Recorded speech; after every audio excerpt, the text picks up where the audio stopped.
তুমি আমাকে চুমু দিলে? হ্যাঁ দিলাম, আমার ছোট ভাইকে আমি চুমু দিলাম। আমার মা নেই, কোনোদিন মায়ের আদর স্নেহ পাইনি। কোনো মেয়ে মানুষ আমাকে পছন্দ করে না, সবাই আমাকে মিছি মিছি মারে। আর কেউ আদর না করলেও আমি তোমাকে সারা জীবন আদর করব।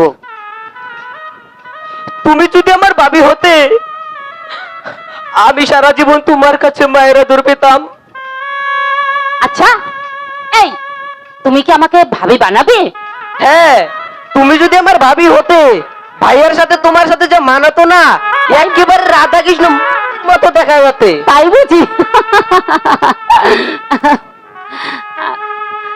ঠিক আছে, তুমি এই কথা বলেছো, তার জন্য তোমাকে আরো একটা। রাচেল, রাচেল, কার সাথে কথা বলছিস রে বাবা? জানো বাবা, হ্যাঁ? এনে খুব ভালো মেয়ে, আমাকে যা আদর করে। তুমি তুমি কে মা? আমি আমি তো তোমাকে চিনতে পারছি না। আপনি আপনি আমাকে মা বলছেন?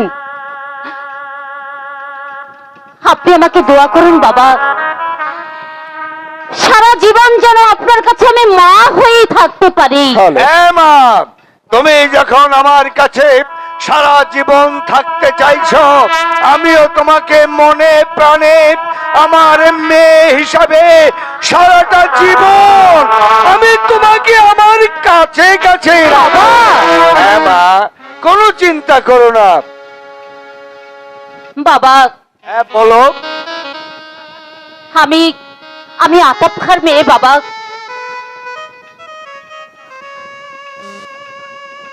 ছেলের কাছে মা কোনোদিন কৃতজ্ঞবোধ হতে পারে না বাবা। আমি আমি নাজমুলকে ভালোবাসি বাবা, নাজমুলও আমাকে ভালোবাসে। দেখো মা, আমরা গরিব, তোমাদের ভালোবাসা কি তোমার অভিজাত বাবা মেনে নেবে? আর তোমার বাবা যদি তোমাদের এই বিয়ে মেনে নেয়, তাহলে আমারও আর কোনো আপত্তি থাকবে না।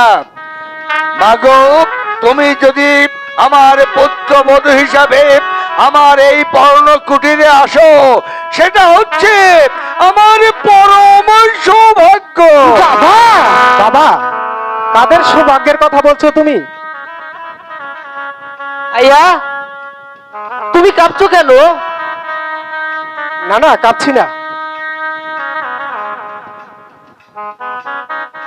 নাজমুল, কোনো সংকোচ করো না নাজমুল, আমি সব কথা বাবার কাছে খুলে বলেছি। কিসের সংকোচ? আমরা তো কোনো অন্যায় করিনি। মানুষ মানুষ মানুষকে ভালোবাসে, এটা তো ধর্মের বিধান, তাই না বলুন বাবা? হ্যাঁ হ্যাঁ, তাই। মানুষ মানুষকে ভালোবাসবে, এটা তো খোদার ইচ্ছে। আমরা ভালোবাসা করেছি সত্য, কিন্তু আমাদের ভালোবাসা একদম বিশুদ্ধ। এই এই হতভাগা, এই তুই যখন ওকে মনে প্রাণে ভালোবাসিস, তাহলে সেই কথাটা তুই আমাকে বলিসনি কেন বাবা? এই হতভাগা, আমি কি তোদের এই ভালোবাসার অমর্যাদা হতে দিতে পারি? হ্যাঁ মা, বাবা, তুমি ভেতরে চলো, কিছু খেয়ে যাবে। ঠিক আছে, তাই চলুন বাবা। না বাবা থাক, আজ নয়, আবার অন্য দিন এসে আমি খেয়ে যাব। আচ্ছা আচ্ছা, ঠিক আছে ঠিক আছে, আর একদিন এসে কিন্তু তোমায় খেয়ে যেতে হবে, কারণ আমি যখন তোমাকে আমার মা বলে ডেকেছি, তাহলে সারাটা জীবন তোমাকে আমার মা হয়ে থাকতে হবে। হ্যাঁ বাবা, আমি তাই আমার থাকবো। মা হয়ে থাকতে হবে। এই তোমরা তোমরা কথা বলো, আমি আমি আসি, কেমন? ঠিক আছে বাবা।